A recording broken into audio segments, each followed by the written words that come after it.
の判断はむしろ読者に任せている。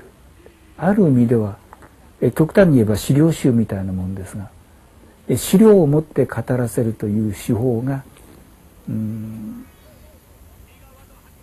ぱりこの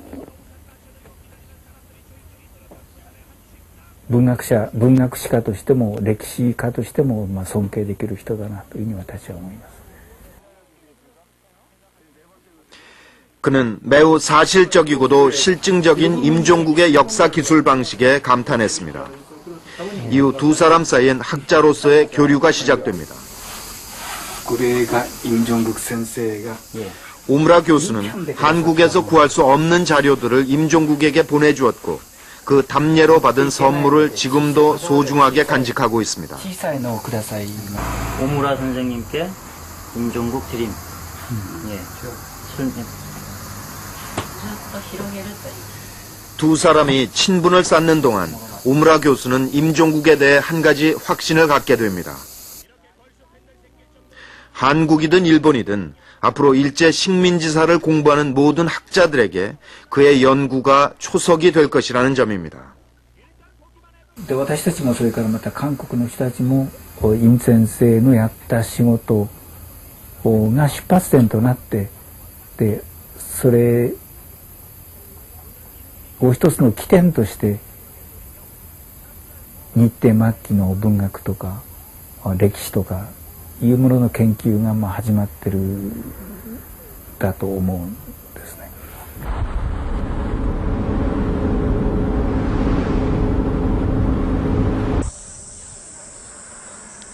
실제로 임종국의 연구 저서들은 일본 학자들 사이에 매우 중요한 기초 자료로 쓰이고 있습니다. 와세다 대학에서 일본 근세사를 강의하는 미야타 세스코 교수는 한 번도 임종국을 만난 적이 없습니다. 그러나 그로부터 많은 학문적 도움을 받았다고 말합니다. 미야타 교수는 몇 년 전에 조선민중과 황민화 정책이란 책을 썼습니다. 이 책에서 인용하고 있는 참고 문헌 중에서 가장 눈에 띄는 것이 임종국의 친일문학론입니다. 충실한 1차 자료를 바탕으로 한 친일문학론은 미야타 교수의 연구에 가장 요긴한 자료가 됐습니다. やっぱりこの新日文学論が一番私はとてもこれは単に内容だけじゃなくて時点的にも全部のいろんな親日的な文学を書いた人のほとんど全部網羅されていますしその当時の団体や何かがやっていますからそういった一つの基本みたいなものとしてね繰り返し読んでいた私は一番これが役にっていうか使わせていただいてます。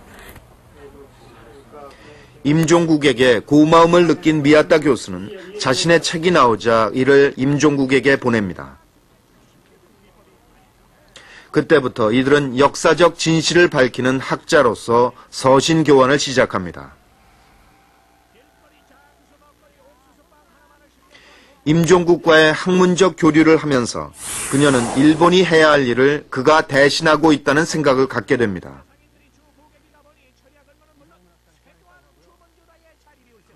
韓国の方からお前たちはあなたたちはこういうことやったんじゃないかって言われる前にまずやった方の侵略した方の私たちがこういうことをやりましたっていうね事実関係を明らかにすべきだという考えなんですね。でそれが勝って、お隣の国を支配した日本人の責任の取り方だというふうに私は考えてるんです。でその同じようなことをイム先生は韓国でやろうとしてるんじゃないかと。で 결코 환영받지 못한 채 세상에 나왔던 임종국의 친일문학론. 그러나 그 가치는 한국보다 일본에서 더 평가되고 있었습니다.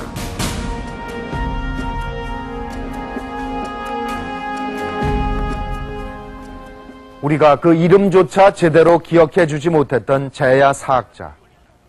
그리고 우리 역사가 그 가치를 올바로 평가해주지 않았던 책 한 권. 임종국 그리고 친일문학론은 역설적이게도 한국보다 일본에서 먼저 그 빛을 발하고 있었습니다. 일본의 양심적인 학자들은 일제 식민지 정책을 연구하는데 친일 문학론을 가장 기초적인 자료로 여기고 있습니다. 일제 식민지 정책과 이에 협조했던 친일 세력들에 대한 구체적인 자료가 들어있기 때문입니다. 그렇지만 한국에서 친일 문학론이 주목받기 시작한 것은 책이 나오고도 10년이 훨씬 지난 70년대 말, 그것도 감옥에서였습니다.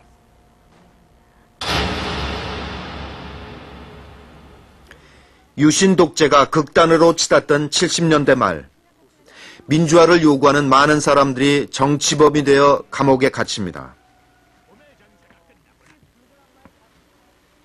이때 그들 사이에 입에서 입으로 전해지며 가장 많이 읽힌 책이 있었습니다. 그 책이 바로 친일문학론이었습니다.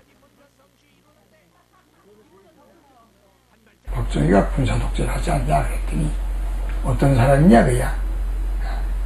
그 양반이 외종 때부터 친일파를 했는데 그 친일파의 뒤를 알아야 그 양반을 한다. 그러면 어떻게 알겠습니까? 야, 딴 거 말고 친일문학론이라는 책이 있어. 그 읽으라고 그랬다고. 그러니까 도둑놈들이 친일문학론 뭐 이름도 처음 듣고 친일이 뭔지도 모르고 문학이 뭔지도 모를 거 아니야. 좀 구해달라고 그래서 그 책이 아마 감옥 안에 들어오기 좀 힘들었을 거야. 어떻게 몰래 들여다가서 얹었지. 그래서 이름만 또 들렸댔어. 아이고 친일문학론을 판매하는 판매사원이 배가 무게라고 그런 말도 들렸어. 뭐 밥 먹는 것도 있고 뭐 한 이틀 정도의 그 정독을 그야말로 다 했는데, 책을 읽고 나서 나는 지금까지 얼마나 속아서 살아왔는가, 이런 느낌이 제일 먼저 들었습니다. 우리가 지금까지 학교를 통해서 교육받아온 것, 또는 기성세대들을 통해서 주입되어 왔던 것, 이런 것들 가운데 얼마나 정말 역사의 그 잘못된 그러한 교육을 받아왔는지, 이런 것들이 정말 몸서리 쳐졌고, 그래서 그 책을 읽고 나서 한 며칠을 아예 식음을 전폐하고 누워 있었어요. 친일문학론은 우리 사회 지배 세력의 가장 밑바탕에 친일파들이 있음을 보여줌으로써 민주화를 원하던 사람들에게 인식의 전환을 가져다 주었습니다. 박정희 군사독재가 한참 못된 짓을 할 때 그냥 군사독재인 줄 알았거든. 근데 그것이 제국주의 앞제비 출신들이 사행하는 독재라는 것을 깨우치게 된 것이 바로 친일문학론이야. 우리나라에 한다고 하는 유명한 사람들, 무슨 문학가니, 작가니, 뭐 또 무슨 교수니, 뭐 권력자니, 군인이, 이게 다 친일파 출신이거든. 응?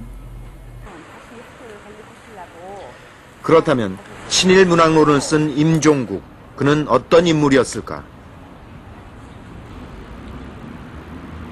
경상남도 창녕에서 출생한 임종국은 10살 이후 어린 시절을 이곳 도봉구 창동에서 보냅니다. 옛날에 하여튼 이 동네 들어오면 거의 남의 땅은 안 밟고 다녔어요.